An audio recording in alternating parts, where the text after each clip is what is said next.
All right, so get ready because we're diving deep into the markets and all that tech stuff back on January 15, 2025.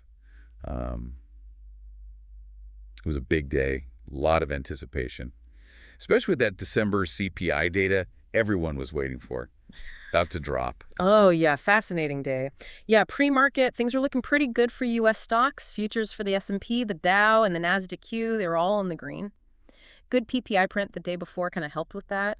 Seemed like wholesale inflation might be easing up a bit. Okay, but there's always more to the story, right? What about bonds? What was happening over there? Well, that's where it gets interesting. Bond market sending out some cautionary signals. Kind of a disconnect, with all that optimism in the stock market. So, like, why the difference? hmm Help our listener understand this stocks versus bonds thing. Well, think of it this way. The bond market, it's like a leading indicator, a little more sensitive to risk, especially when it comes to inflation. So yeah, a positive PPI is encouraging, but the bond market's saying, not so fast. We're not out of the woods yet. So it's mixed messages. Stocks are up. Hey, things are looking up, but bonds are like, careful now. Exactly. It really makes you wonder, how long can this last? Bonds down, stocks up. Historically, they usually move together. And that brings us to the main event, right? The CPI data release. Yeah. Everyone waiting on the edge of their seats. So what happened? What did those numbers tell us? Okay, so core CPI year over year came in at 3.2%, below the estimate, which was 3.3%, and month over month, 0.2%. Again, lower than expected. They were thinking 0.3%. Okay, so inflation slowed down a bit. Still above 3%, though. Not exactly a victory lap, is it? How did the market react? SPY, the S&P 500 ETF, it popped higher initially, like a relief rally, I guess. The data wasn't great, but hey, it could have been worse, right? So everyone just breathed a sigh of relief. Investors, I mean. Maybe. But I wouldn't read too much into that immediate reaction. The real test, is how the incoming Trump administration, their policies, how those are going to impact inflation over time. Remember, this was right before his second term started. Yeah, a lot of questions about his economic policies and all that, how they'd affect trade, tariffs, and ultimately inflation. Exactly. So the CPI numbers, they weren't a big shock. But the real story was about to play out in the months and years to come. That's a good point. We'll have to keep that in mind. Speaking of big stories playing out, let's talk about MicroStrategy and what they were doing in the Bitcoin world. Ah, yes, MicroStrategy. Known for their software, but making some waves with their Bitcoin strategy.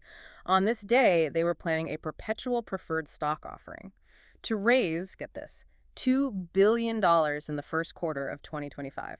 $2 billion. Wow, that's serious commitment to Bitcoin. What was the plan? More Bitcoin, of course. This move got people talking. Some thought it was brilliant, forward-thinking, embracing the future of finance. Others, well, they were a lot more skeptical. I can see why. Bitcoin, even in 2025, was still a wild ride.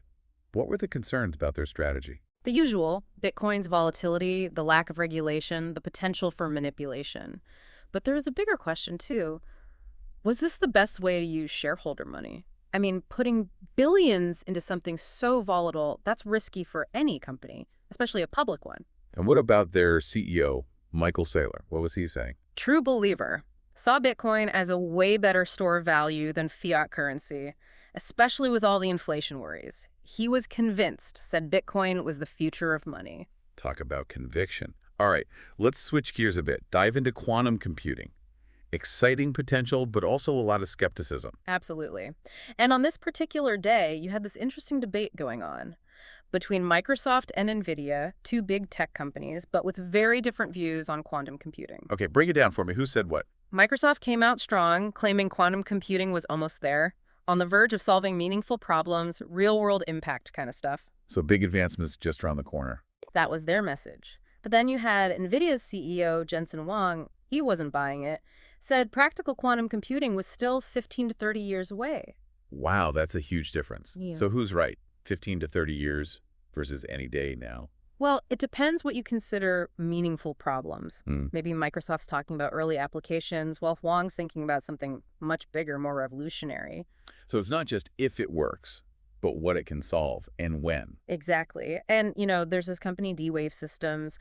They say they've got commercially viable quantum computers right now. Commercially viable. Yeah. But I thought they weren't exactly setting the world on fire with their revenue. That's the thing. Their revenue's pretty low, even with these claims of commercial viability. Yeah. Shows how tricky it is to judge progress in this field. It's like a restaurant saying they've got the best chef in the world. Yeah. But then you find out they only serve a handful of customers every night. Perfect analogy. So D-Wave shows us, okay, a quantum computer might exist, but commercial success, that's a whole other ballgame. Where does Nvidia fit into this? I thought they were mostly about graphics cards. They are, but they're making moves in the quantum space too. In fact, they announced they were hosting a quantum day on March 20th. Interesting. So maybe they're more into quantum than Huang let on? Makes you wonder. Like they were saying, hey, we might not be there yet, but we're in the game. And they were ready to show the world what they had. Okay, adding NVIDIA's Quantum Day to my calendar. This year is shaping up to be huge for quantum computing. Now let's talk about Meta. They were facing some challenges of their own. Yeah, it seemed like even tech giants weren't immune to the economic stuff. Meta announced plans to cut 5% of their workforce in 2025. 5%?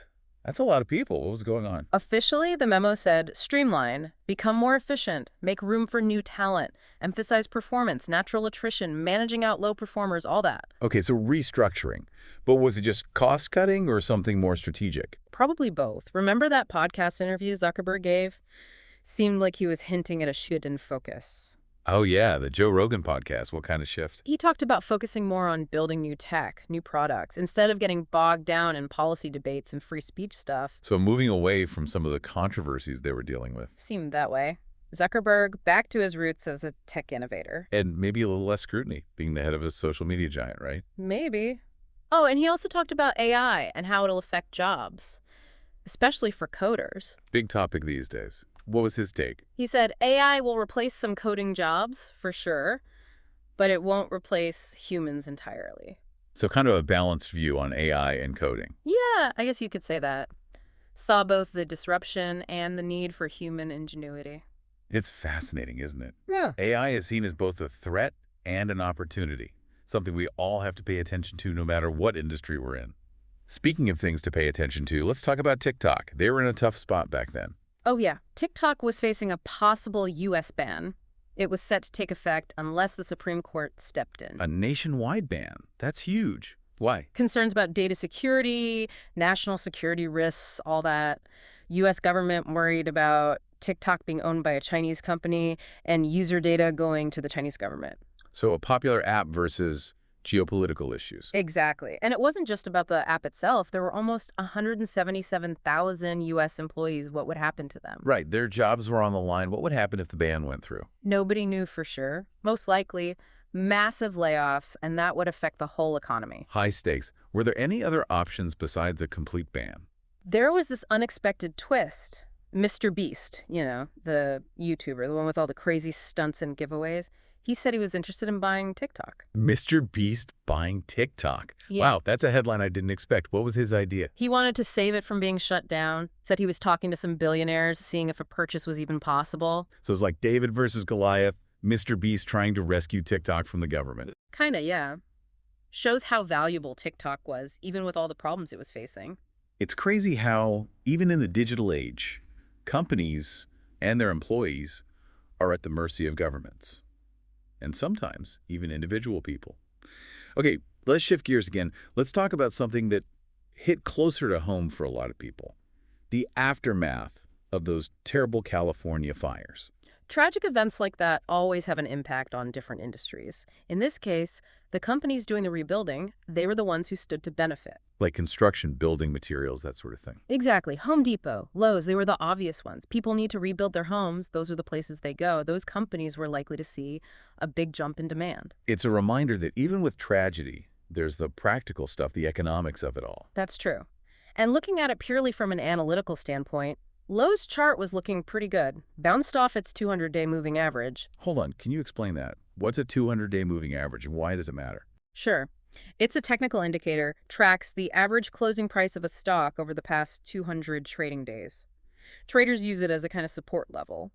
When a stock bounces off that average, especially after a downtrend, it could mean buyers are coming back in, the stock might go up. So Lowe's bouncing off its 200-day moving average, that's a good sign.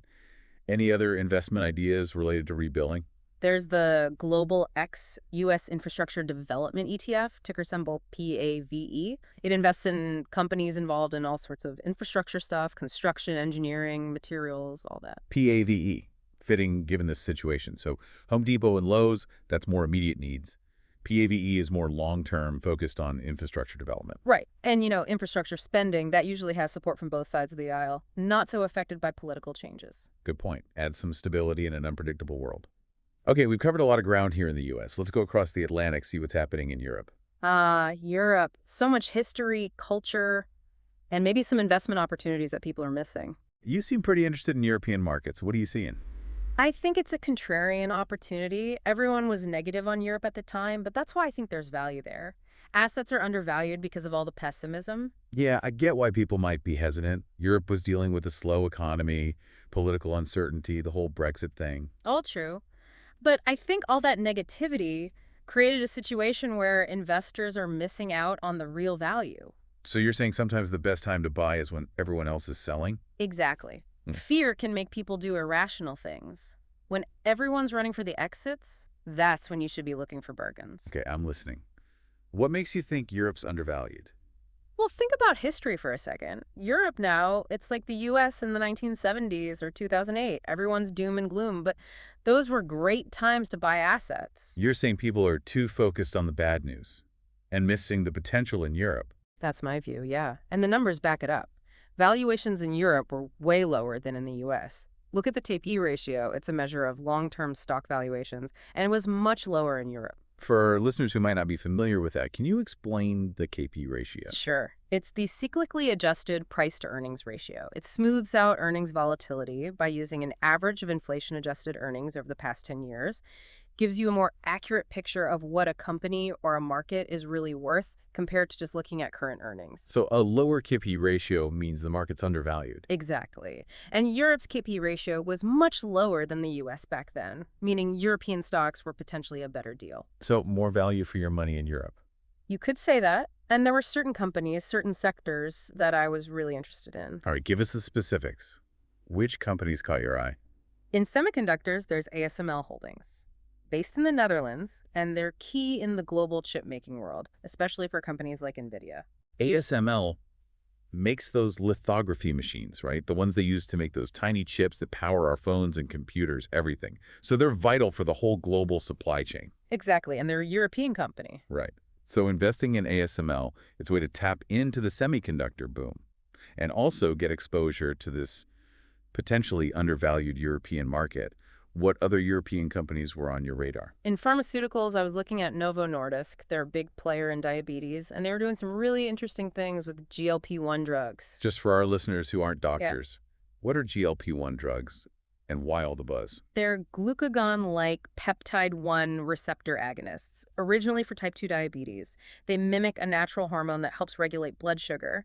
But the really exciting thing is these drugs have shown incredible potential for weight loss, too. So 2-for-1 for Novo Nordisk, diabetes and weight loss, two huge markets. Exactly. But of course, like with any drug, there are potential side effects. You have to keep that in mind. Right, good reminder when talking about pharmaceutical companies. Any other European sectors you were interested in? This might surprise you, but I was, and still am, a big believer in European banks. Really? Banks. They haven't been the most popular investment lately. Oh, but they're undervalued, I'm telling you. They went through a lot of restructuring, regulatory changes, and they're in a much stronger position now than people realize. Okay, you've got my attention. Which European banks specifically? Société Générale, a French bank. They were trading at a big discount to their book value. Again, for those who aren't finance experts, what's book value? It's basically the net worth of the company, assets minus liabilities. So if a company's trading below its book value, it could mean the market's not giving it enough credit for what it's really worth. So Société Générale is a bargain? You could say that. And they had a decent dividend yield, too. Always good for investors looking for income. Dividends are always nice. Any other banks on your list? Allied Irish banks, AIB, and UniCredit, an Italian bank. Both had attractive valuations and good dividend yields. So you're saying Europe was full of opportunities, especially if you were willing to ignore all the negativity and look for the hidden value. Exactly. It's about seeing what others are missing. I like that. Like finding a hidden gem at an antique shop or a flea market. I like that analogy. Sometimes the best things are hiding in plain sight. Speaking of hidden gems, you said you use formulas to find undervalued companies. Tell our listeners about that. I've found that using certain formulas can help you cut through all the noise and find companies with good fundamentals that other people might be overlooking. What kind of formulas are we talking about? Several, actually. The Piotrowski F-score, the magic formula, the acquirer's multiple. They all have a history of beating the market. So these are like cheat codes for finding undervalued stocks. Haha, Yeah. kind of. They use financial metrics and criteria to identify companies the market might be ignoring. And you've had success with them yourself. I have. They've helped me find some real hidden gems. But you don't just blindly follow the formulas, right? I bet you have some of your own tricks. Well, I do have some Tim tweaks, yeah. I refine the formulas to fit my own investment style and risk tolerance. Tim tweaks, I love it. So it's not just about the numbers, it's about your expertise too. Exactly. You need both data-driven analysis and good judgment. Couldn't agree more. Now, what about these formulas in the European and Japanese markets? We've talked about how they might be undervalued, so could these formulas help us find good companies there? That's exactly what we'll be looking at in the next part of this deep dive. We'll use those formulas to go on a treasure hunt for undervalued companies in Europe and Japan. Sounds like an adventure. Can't wait to see what we find. Stay tuned, everyone. We'll be right back. It's crazy, right? How market sentiment can just flip on a dime. 1 minute, everyone's freaking out about inflation. The next, they're chasing the latest hot stock. Yeah, it's always something, isn't it? Always on to the next big thing. Speaking of which, remember the defense and aerospace sector? They were doing pretty well on January 15th. Seemed like all the news about that increased naval budget was giving those stocks a boost. Right, yeah. Those companies working on underwater drones and laser photonics, they were getting a lot of attention. That tech is pretty wild, isn't it? And there was SG Blocks, SGBX. They were making some big moves with an acquisition. Oh, yeah. They announced that letter of intent to acquire Ellen Oaks and Macho. Called it a transformative acquisition. Transformative, huh? That's a strong word. What'd you think about that deal? Ambitious, for sure. But there were some red flags, too. Their cash situation wasn't great, and they had a history of, issuing more stock. So some people were worried about how they'd actually pay for such a big acquisition. Like trying to build a skyscraper on a shaky foundation, kind of. Exactly. Then there was OCM Health, OSX, biotech company. They had some good news from the clinical trial. Yeah, OSX, they were developing a drug for osteosarcoma, that bone cancer. Right. Their phase 2B clinical trial, it hit its primary endpoint, which is a big deal in drug development. It's a potential breakthrough in cancer treatment. Possibly, but, clinical trials take a long time. It's a tough process. This was just one step, but it was a big one. Definitely encouraging. And the market liked it, right? Stock went up. It did. But like with a lot of biotech companies, there were concerns about their finances, whether they could bring the drug to market without, issuing more shares and diluting existing shareholders. So the business side of biotech can be just as tricky as the science part. No doubt. Oh, and then we had Vision Marine Technologies, VMAR.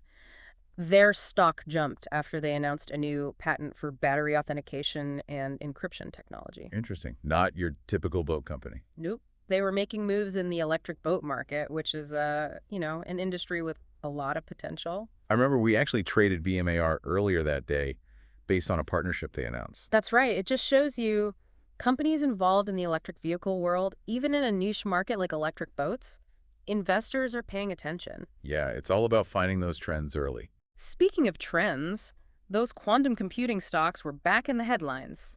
Microsoft saying quantum was almost ready for real-world problems, and then Nvidia making a surprise move. Oh, yeah. Microsoft's claim that quantum computing was on the verge of solving meaningful problems was a big deal, especially since it went against what Nvidia CEO Jensen Huang had said. Remember, he said practical quantum computing was still years away. It was like, who do you believe? What does it all mean for the industry? Exactly. Investors were trying to figure out who to trust and how to invest in this whole quantum thing. And then, to add to the confusion, NVIDIA announces their first ever Quantum Day. Like they were saying, hey, maybe we are more into quantum than you thought. So many mixed signals. Were they just trying to keep investors happy? Or were they really making progress in quantum? Hard to say for sure, but it definitely got people talking. And D-Wave Quantum, the company that claims to have commercially viable quantum computers already, they announced a partnership with Carahsoft to expand into the government sector. Try to prove that quantum is more than just hype, I guess. So even though people couldn't agree on when quantum would actually be useful, the race was on, right? Everyone wanted a piece of the pie, even if they didn't know exactly what the pie would look like in the end. Great way to put it. And that's how it is with new technology, lots of hype, lots of speculation. That's what makes it so interesting, right? It's like watching a tech gold rush in real time. Exactly. And just like a gold rush, some people will win big and some will lose. Key is to know the difference between real gold and fool's gold. Very true. I try. Now, before we move on to our deep dive into Europe and Japan, let's talk about X2, or 22 as we sometimes call them. Ah, yes, 22. The company focused on reducing nicotine in cigarettes. They had a big jump in their stock price after the FDA announced they were taking steps to make cigarettes less addictive. Right, a noble goal. But wasn't that news kind of expected? It was. Everyone knew the FDA was going to do something, and that potential upside was already reflected in the stock price. Classic buy the rumors, sell the news situation. Exactly. And as you might expect, the stock did pull back a bit after that initial jump. Shows you how important timing is in the market. Absolutely. And it's a good reminder that even when a company is doing something good, you still have to look at the investment objectively. Right, don't get caught up in the hype. Yeah, find that balance between idealism and, being practical. Well said. Now, before we get to Europe and Japan, there's one more company I want to touch on. Palantir, PLTR. They had a wild day after the CPI data came out. Yeah, they dipped at first, along with the rest of the market, but then they bounced back pretty quickly. Like they were dipping their toes in the water before jumping back in. Good analogy. It just shows how volatile things can be, even when the market seems to be doing well. Yeah, you never know what's going to happen next. Investor sentiment can change so fast. Got to be ready for those sudden shifts. So what did you think about the market's overall reaction to the CPI data? Honestly, I didn't really get it. The numbers weren't that great, but the market didn't seem to care. Just kept going up. It's like everyone thought a hurricane was coming, and then it turned out to be just a little rain shower. Exactly. Made me think there was something else going on. Something beyond just the economic data. What do you mean? Remember, this was right before Trump's second inauguration. A lot of people were excited about his economic plans. Maybe some investors were buying in anticipation of a Trump bump. The power of expectations. Sometimes the market moves based on what people think will happen, not what's actually happening. Exactly. And in this case, the expectation was for pro-business policies, stuff that could boost profits and stock prices. So buy the hope, sell the reality. Maybe. We'll have to see how Trump's policies actually played out. But it's clear that expectations can really drive the market. That's what's so fascinating and so frustrating about the markets, right? Yeah. Always trying to predict the future, but the future is always uncertain. Absolutely. That unpredictability is what makes markets so challenging, but also so rewarding. Well said. Ready to go on that global treasure hunt now. Absolutely. Let's use our formulas to find some hidden gems in Europe and Japan. All right, let's kick off this global treasure hunt. We've got our formulas, ready to find those companies the market's missing. Exactly. We're looking for those diamonds in the rough, strong fundamentals, trading at a discount. Sounds promising. Where do we start? Europe. There's this company called Sportradar, based in Switzerland. They're in the sports data and betting world. Sportradar rings a bell. I might have even used their platform to, check sports stats. Probably. They do data, odds, customer engagement tools, even fraud detection stuff. For leagues, betting operators, media companies, all sorts. So they're kind of behind the scenes in the sports and betting world. Yeah, you could say that. Not a household name maybe, but they play a big role. Okay, so what makes them a potential hidden gem? Well, when we run those formulas we talked about, Sportradar checks a lot of the boxes. Revenue's growing, earnings are up, and they're in a good spot to benefit from the whole global sports betting thing, which is just getting bigger. Right, it's like investing in picks and shovels during a gold rush. You're not digging for gold yourself, but you're giving the tools to the people who are. Exactly. And the sports betting industry is booming. More and more countries are legalizing and regulating it. So Sportradar is riding that wave. They are. And their global reach gives them a real advantage. They're not stuck in just one market. Makes sense. They're a solid play on that whole global sports betting trend. What other European companies fit the bill, according to our formulas? This one might surprise you. It's a company called OPAP, stands for the Greek Organization of Football Prognostics. OPAP. Definitely need more info on that one. What do they do? They're the main gambling provider in Greece, basically. Sports betting, lottery, casino games, even virtual racing. So like a state-run lottery, but with more options. Yeah, kind of. But what makes OPAP really interesting is their dividend yield. Ah, dividends. Always music to an investor's ears. What kind of yield are we talking? Over 9% at the time. 9%. Wow, that's Yeah. huge. Most companies are happy with 2% or 3%. Exactly. OPAP was a potential dividend machine. Okay, I'm starting to see why you like them. High dividend, growing gambling market, that's a good combo. It is, and it just goes to show these formulas can uncover some hidden gems in unexpected places. Yeah. Wouldn't necessarily think of Greece as a hotbed of investment opportunities, but there you go. It's all about looking beyond the obvious, digging into the data. All right, so we've got some interesting companies in Europe. What about Japan? Any treasures over there? Our formulas pointed to GMO Payment Gateway. They handle online payments in Japan, one of the leaders. GMO payment gateway, so like the Japanese PayPal or Stripe. Good comparison. They make it safe and easy for businesses to take online payments. Makes sense.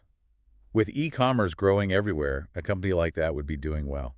They are. Good track record of growth and profits. Okay, I see the potential. They're essential for e-commerce in Japan, which has a big tech-savvy population. Seems like a winning formula. It is. And they're also getting a boost from the rise of mobile payments in Japan, which is huge over there. Oh yeah, mobile payments are everywhere in Japan.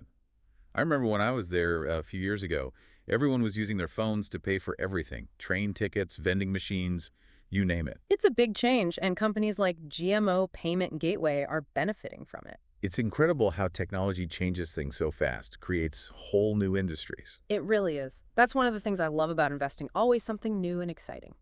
All right, Europe, Japan. Any other stops on our global treasure hunt? One more company I want to mention, actually, it's US-based, but they're in a global market, True Golf. True Golf, as in golf simulators. That's right. They make high-end golf simulators for individuals, businesses, even pros. Right, full disclosure, I'm a golfer, so I might be a little biased here. But what makes True Golf a good investment? Well, for one, it's a niche market, hard to break into. Making a good, realistic golf simulator isn't easy. I've tried some of the cheaper ones, and yeah, they aren't even close. Exactly. True Golf is known for quality, and they appeal to all sorts of customers, serious golfers who want to practice year-round, businesses that use them for fun or team building. Diverse customer base, that's good. Yep. And indoor golf is getting more popular, especially in places where it's hard to play outside, bad weather, not a lot of space. Right, makes sense.